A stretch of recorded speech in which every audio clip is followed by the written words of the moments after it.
इस एपिसोड की स्टार्ट में हम किंग वू को देखते हैं जो अपने बेटे की डेड बॉडी लेने आया था। वो रोते हुए कहता है, जियांग सेक्ट वालों, तुम लोग बहुत निर्दयी हो। तुमने मेरे फूल से बेटे की जान ले ली। मैं तुम सबको नहीं छोड़ूंगा। तभी एल्डर लियो ऊपर से उसे देखते हैं और कहते हैं इसके बेटे को छोड़ दो। जैसे ही किंग वू अपने बेटे को सामने देखती है तो वो काफी डर जाती है और कहते हैं, भूत भूत बचाओ, कोई मुझे बचाओ। इसके बाद हमारा सीन कट होता है और हम देखते हैं कि किंग वू एल्डर लियो के सामने झुक कर कहते हैं कि मुझे माफ करिए, मैंने आपके साथ जो भी किया, मैं अपने सभी गलतियों के लिए बहुत ही शर्मिंदा हूँ। किंग वू एल्डर लियो से जियांग सेक्ट ज्वाइन करने की परमिशन मांगते हैं, लेकिन तभी जिंगनान वहाँ आता है और वो कहता है कि आप हमारा जियांग सेक्ट ज्वाइन नहीं कर सकते। जिंगनान की इस बात पर जीजो को काफी गुस्सा आता है। वो कहता है, तुम्हारी हिम्मत कैसे हुई मेरे डैड से इस तरह बात करने की। किंग अपने बेटे के सिर पर मारते हुए कहते हैं, तुम चुप रहो, क्या तुम बड़े लोगों से बात करने की तमीज भूल चुके हो। दूसरी तरफ जिंगनान किंग वू के ग्रैंडफादर को अपने सेक्ट का 4th एल्डर बना देते हैं और वो किंग वू से कहता है, आप फिक्र ना करें, मुझे पहले से ही पता है आपके पैलेस में क्या हुआ है, मैं आपकी हर तरह से मदद करूंगा। असल में एल्डर हाउ ने किंग वू के पैलेस पर कब्जा कर लिया है। जिंगनान एल्डर वू को कुछ दिन वहीं रुकने के लिए कहता है। जिंगनान अपने चिकनी चुपड़ी बातों से किंग वू का दिल जीत लेता है, जिसके बाद किंग वू कहता है, आज से मेरी बेटी तुम्हारी है। जो सुनकर जिंगनान कहता है, प्लान सक्सेसफुल। इसके बाद हमारा सीन कट होता है और हम देखते हैं कि जिंगनान कल्टीवेट करने के लिए बैठा हुआ था।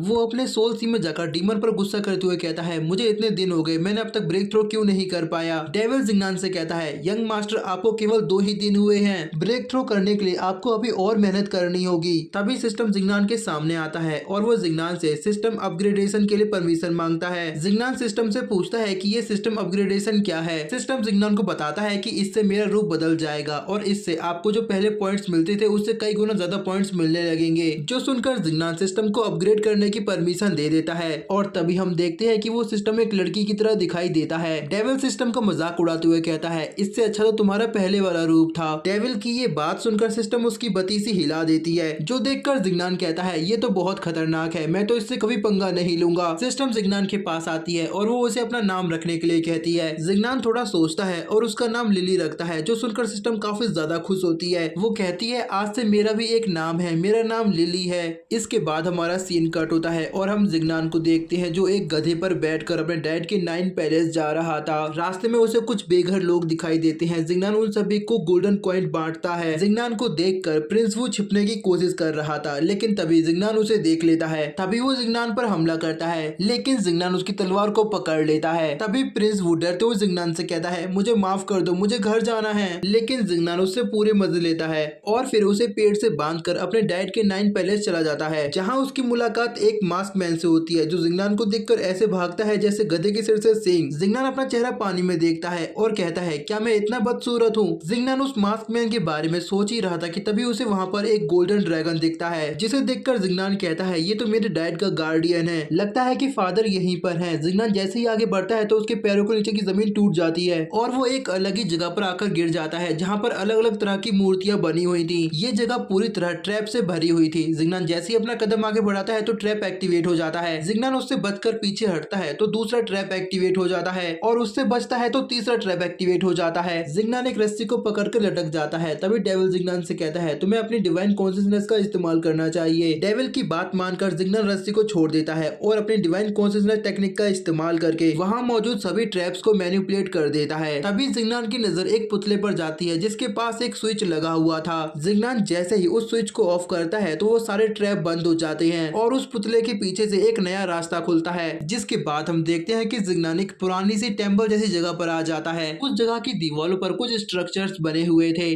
जिंगनान सोचता है कि ये क्या चीज है, क्या ये कोई हिस्टोरिकल मॉन्यूमेंट है। तभी डेविल जिंगनान को बताता है कि तुम जो तस्वीर देख रहे हो वो सी गॉड की है। ये उस समय की बात है जब एक एक्वा मैन ने सी क्रीचर को खत्म किया था। ये सुनकर जिंगनान कहता है, मैं भी सी गॉड फैमिली से बिलोंग करता हूँ। इसके बाद जिंगनान आगे बढ़ता है, लेकिन तभी उसके सामने एक फायर वॉल आ जाती है, जिसे देखकर वो पीछे हट जाता है और वहाँ लगे एक्वामैन के स्टैचू जिंदा हो जाते हैं। जिसके बाद वो सभी जिंगनान पर हमला करना शुरू कर देते हैं। ये देखकर जिंगनान अपने डिवाइन कॉन्शियसनेस से 4 स्पिरिट बनाता है और उन सभी के साथ लड़ने के लिए भेज देता है, लेकिन एक्वामैन के स्टैचू काफी स्ट्रॉन्ग होते हैं। जिंगनान की स्पिरिट उनका कुछ भी नहीं बिगाड़ पाती। तभी जिंगनान कुछ सोचता है और एक एक्वामैन के सिर पर हमला करता है, जिसके बाद वो एक्वामैन खत्म हो जाता है। तभी जिंगनान बाकी 3 पर भी हमला करके उन्हें भी खत्म कर देता है, जिसके बाद उन सभी की सोल एक एनर्जी बॉल के रूप में इधर उधर घूमने लगती है। जिंगनान उन सभी को इकट्ठा करता है और अपनी चारों स्पिरिट के अंदर डाल देता है और वो चारों एक्वामैन की सोल लियांगजी की सबऑर्डिनेट बन जाती है, जिसके बाद वो टेलीपोर्टेशन पोर्टल एक्टिवेट हो जाता है। जिंगनान कहता है मुझे जाने से पहले इस पोर्टल को डिस्ट्रॉय करना होगा, वरना इसके जरिए कोई भी इविल स्पिरिट हमारे पास आ सकती है। डेविल कहता है ऐसा मत करना, वरना एक धमाका होगा जिसमें तुम भी मर सकते हो। लेकिन जिंगनान उसकी बात नहीं मानता और वो जाने से पहले उस पोर्टल को डिस्ट्रॉय कर देता है, जिसकी वजह से वहाँ पर एक जोरदार धमाका होता है। जिसके बाद जिंगनान अपनी एक्स्ट्रा ऑर्डिनरी एंट्री के साथ अपने डैड के सामने आता है। उसको देखकर लॉर्ड जियांग कहते हैं तुम यहाँ क्या कर रहे हो। इसके बाद थोड़ी बैक स्टोरी दिखाई जाती है, जहाँ जिंगनान के आने से पहले वो मास्क वॉरियर्स डीमन एल्डर को छुड़ाने की बातें कर रहे थे, जहाँ वो लॉर्ड जियांग से कह रहे थे कि आज हम अपनी पूरी तैयारी के साथ आए हैं और हम अपने एल्डर को यहाँ से छुड़ा कर ले जाएंगे। इतने में ही वहाँ जिंगनान की धमाकेदार एंट्री होती है। जिंगनान अपने डैड के पास आता है और कहता है तुम में से कौन है जो मेरे डैड के साथ लड़ने की हिम्मत रखता है। मेरे फादर से लड़ने से पहले तुम्हें मुझे हराना पड़ेगा। जिंगनान की ये बात सुनकर हैंग्यू नाम का एक बंदा आगे आता है और वो कहता है मैं पूरे डीमन सेक्ट का सबसे स्ट्रॉन्ग डिसाइपल हूँ। जिंगनान उससे फाइट करने के लिए अपने डेविल फॉर्म में आता है, जो देखकर डीमन एल्डर कहता है यंग मास्टर इतने सालों बाद आखिरकार आप वापस आ ही गए। उसकी ये बात सुनकर जिंगनान को फिर से अपनी माँ का एक विजन आता है। तभी हम लॉर्ड जिंग को देखते हैं, जो जिंगनान को देखकर काफी हैरान होते हैं। वो कहते हैं जिंगनान ने इतना कल्टीवेशन कब किया।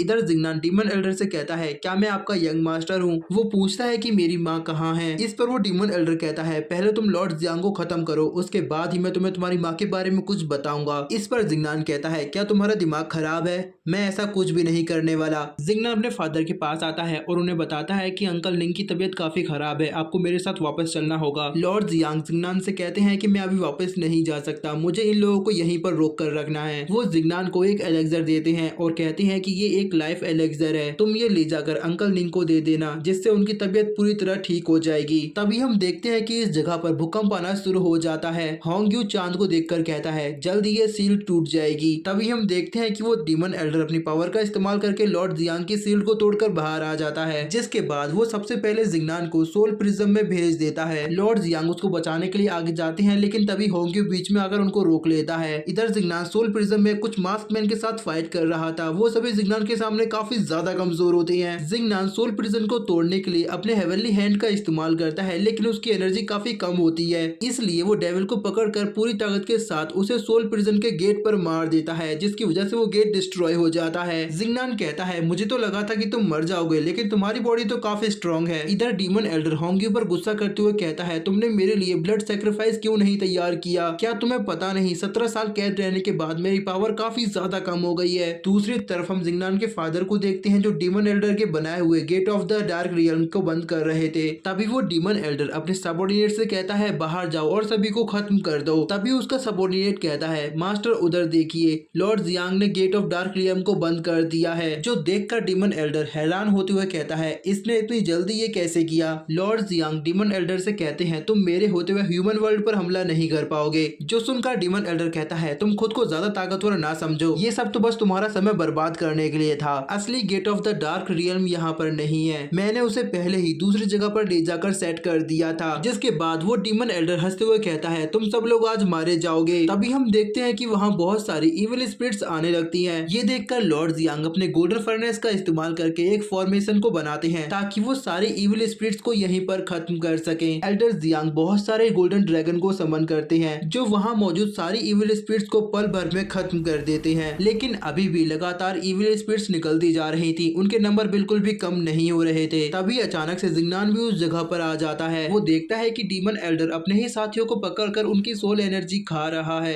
ये देखकर उसके साथी उससे डरकर भागते हैं, लेकिन वो उन सभी की सोल एनर्जी को खा जाता है। तभी जिंगनान डीमन एल्डर से कहता है मॉन्स्टर मैं तुम्हें खत्म कर दूंगा। जिंगनान उन पर हमला करता है। वो दोनों अपनी शील्ड लगाकर बचने की कोशिश करते हैं, लेकिन जिंगनान का हमला काफी स्ट्रॉन्ग होता है। तभी होंग्यू पीछे से जिंगनान पर अपनी तलवार से हमला करता है और यहीं पर हमारा ये एपिसोड खत्म हो जाता है। और हाँ, अगर पसंद आए तो कमेंट करना, लाइक करना और वीडियो को शेयर करना बिल्कुल मत भूलना, क्योंकि फिलहाल मेरा रीच बहुत ज़्यादा कम जा रही है। हाँ, पता है इसमें मेरी गलती है, लेकिन थोड़ा सपोर्ट तो आपका भी बनता है।